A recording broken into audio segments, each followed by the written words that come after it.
All right, everybody. I just finished up night two talking about wide receivers. Tonight, what I did, I made a list over here of the wide receivers that I would take in the first round, the wide receivers I would take in the second round, and the wide receivers I would take in the third round.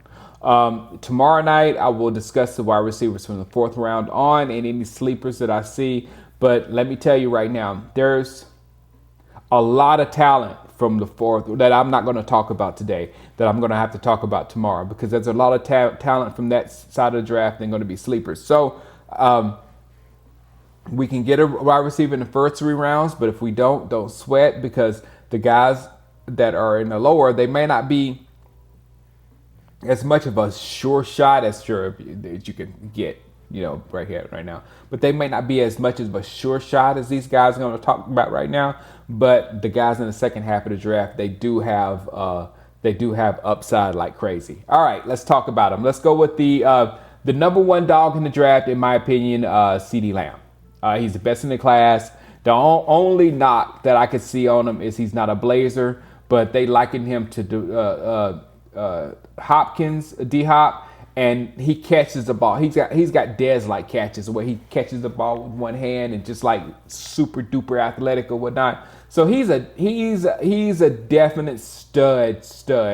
The only reason why I would say Jerry Jeudy is just a little bit under him, because Jerry Jeudy, he's just he's that next perfect Alabama wide receiver. He's Ridley, Julio, all those guys, Amari Cooper, yada yada yada. So that he's the best route runner of the crew. The only thing is CeeDee Lamb has more upside.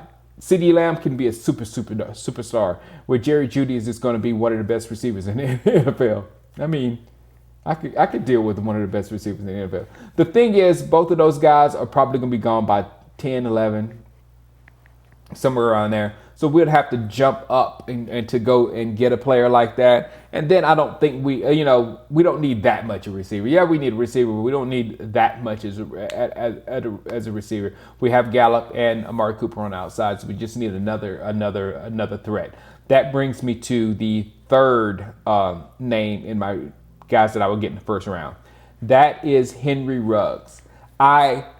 I don't expect Ruggs to make it to us as well. I do think he would be gone at least by 15. I think Denver is 15. I think he'll be gone at least by 15. But I covet that type speed. I think it's 4.27, 4.29, somewhere around there. Just ridiculous speed. And if we had that guy and we put him in the slot and send him out, it would take the safeties and take the defense away from Amari Cooper and Gallup, two excellent route runners. And actually, Blake Jarwin works underneath very well, too. So all the guys that's working underneath. Also, he can take the safeties away from Ezekiel Elliott, so they won't play around in the box. So he won't have to worry about 8-man fronts or 9-man fronts or whatever. So there's a lot of things that Henry Ruggs can do for us with the ball, and there's a whole lot of things Henry Ruggs can do for us without the ball. So he is my guy that I would get in the first round. I just don't think he's going to drop to us. If he does, because I think he's the most game changer. I think he's the Tyreek Hill. I think he's the guy that the explosive guy that can allow us to score in 20-something seconds. Just throw a couple of passes to him and it's over. Couple of dumps to him and it's over. So that's it for my first round. Anybody else? No, nobody else in the first round. In the second round, my number one that I target in the second round, if T. Higgins falls in the first round and out of the first round into the second round and is there for us, and we picked up like a cornerback or a defensive tackle or safety, something in the first round that we need and probably going to get, and then back that up with T. Higgins in the second round, I'm crazy happy. T. Higgins, great size, speed, catching. He does everything well. Yes, I'm a Clemson fan, so I'm going to talk him up a little bit more than he needs to be talked up. But I love some T. Higgins, man. I mean, if we can, he's my favorite wide receiver to get in that second round. I don't want him in the first round. I think we can go best available talent in the first round if we can't get Henry Riggs. But in the second round, T. Higgins. Also, we have another speedster, Jalen Reagor. Now, he's a mini Ruggs. So he's not as fast as Ruggs. Well, let's just put it this way. What Ruggs isn't physically, Reagor is. But what Reagor isn't speed-wise, Ruggs is. So Ruggs the faster one, and Jalen's the thicker one or whatnot. So I believe more in Reagor's ability to make it in the NFL rather than Ruggs, because Ruggs could end up to be a John Ross type guy that can't stay healthy or whatever. So that would worry me a little bit with that guy. So Jalen Reagor, he didn't have a good senior season, but he had a killer junior season. I love those players that something happened in that senior season, had a bad quarterback or something, bad season or whatever. They can be a steal. Then I have Denzel Mims. I don't think Denzel Mims fits offense, really. And that's what I do. I look at these players, these wide receivers, and I envision them catching the same type balls within the Dallas Cowboys offense. And if I see the Dallas Cowboys offense running those same kind of routes, if I see the Dallas Cowboys, if I see Dak Prescott throwing the same type passes to those receivers and them catching and doing something with it, then I kind of like those receivers for my offense. Two perfect examples, Denzel Mims, I don't like for our offense, and Brandon Ayuk, I do like for our offense. When you look at Brandon Ayuk, he just looks like he works in the offense. He's a returner too. He can catch that deep ball.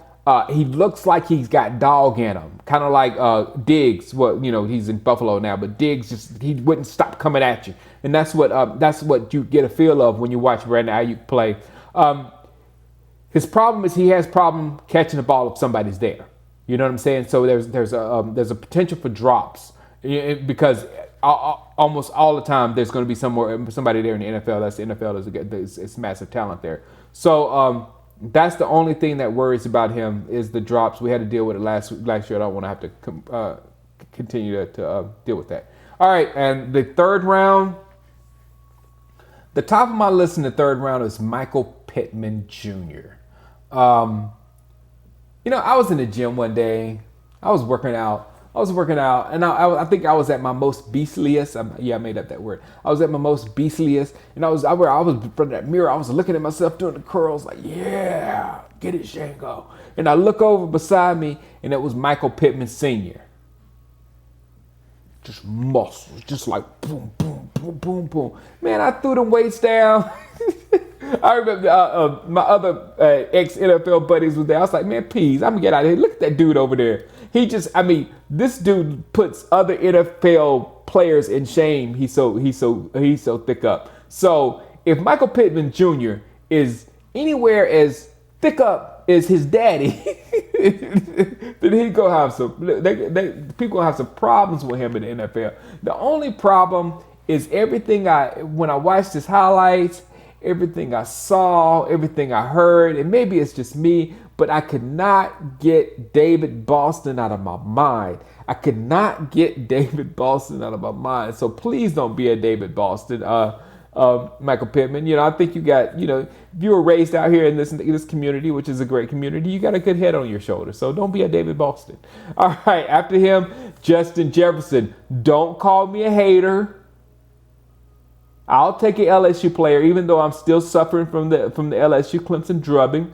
But Justin Jefferson, I just didn't see him in our offense. I really didn't. I miss Laviska Shenault. I sure did. Laviska Shenault is in the second round.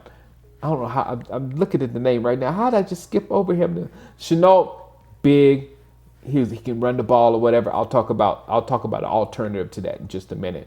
But Shenault there, I was like, where's Shenault? But Justin Jefferson doesn't fit our offense in my opinion. So the only reason, yes, he's a first round talent, or he has talent to be picked in the first round or early second or whatever. But only reason why we'd get him, in my opinion, if he drops down to where, oh wow, why is he still there? And we pick him up. And the last one is KJ Hamler. Hamler is Hollywood Brown 2.0. He's a catch and run beast, just like those other two. He's smaller. He's on the smaller side, like Henry Ruggs. So I don't know how much his physical self is going to make it in the NFL. But he does seem like more of a just simply a gadget guy that's going to be able to do that than an actual real NFL wide receiver. But he's good. He's good. The only thing, again, I hate when they liken players to other players because you instantly start liking or disliking them because of it. They likened him to Tavon Austin. Now I don't like you. All right, guys. Tomorrow night, like I said, we're gonna deal with the rest of the wide receivers from fourth round on. There's a bunch of monsters. There's some physical freaks like my man from Notre Dame. So we'll talk about all of that tomorrow, and then after that we'll get into defensive tackle. That's the first one because actually that's the real first position I want, defensive tackle. But I'm just in love with this wide receiver because this class is so deep. Like I said, we cannot get any of these guys in the first 3 rounds and nail somebody in the 5th and have a beast at wide receiver. It can happen in this draft. All right, guys, stay safe out there, and I'll holler at you tomorrow. Peace out.